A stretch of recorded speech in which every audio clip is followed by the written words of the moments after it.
ఎక్కడెక్కడో చెల్లాచెదురుగా విస్తరించి కాలగర్భంలో శిథిలమైపోయే ప్రమాదంలో ఉన్న వేదాలన్నిటినీ కాపాడాలనే సంకల్పంతో వాటిని సమీకరించి ఒక క్రమబద్ధమైన పద్ధతిలో అమర్చి 4 భాగాలుగా విభజించి వేదవ్యాసునిగా యుగయుగాల పాటు కీర్తి గడించారు వ్యాసమహర్షి.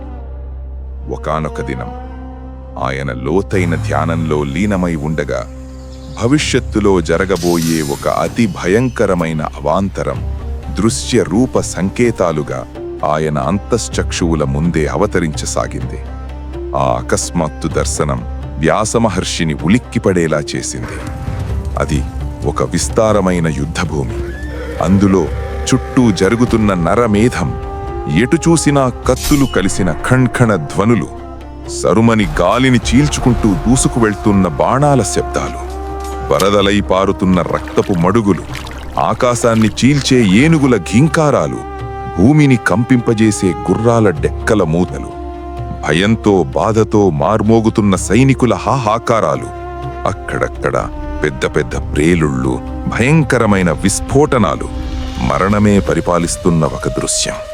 అంతగా మనసును కలవరపరిచిన ఆ దృశ్య సంకేతాల పూర్వాపరాలను తెలుసుకోవాలనే తపనతో వ్యాసమహర్షి ధ్యానస్థితి నుండే కాలాన్ని దాటి భవిష్యత్తులో జరగబోయే ఆ మహాఘట్టాలను స్పష్టంగా దర్శించసాగారు. కనిపించిన ఆ యుద్ధరంగాన్ని వ్యాసమహర్షి దివ్య దృష్టితో దర్శించగా ఆ దృశ్యమంతా అతి భయంకరంగా రూపుదిద్దుకుంది.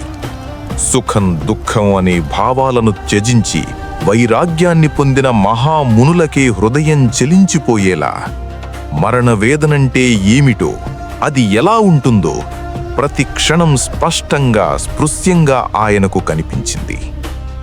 అటువంటి ఘోరమైన యుద్ధం అంతకు ముందు ఎన్నడూ జరగలేదు. మానవాళి చరిత్రలో ఎప్పుడూ చూడని విధ్వంసం అది.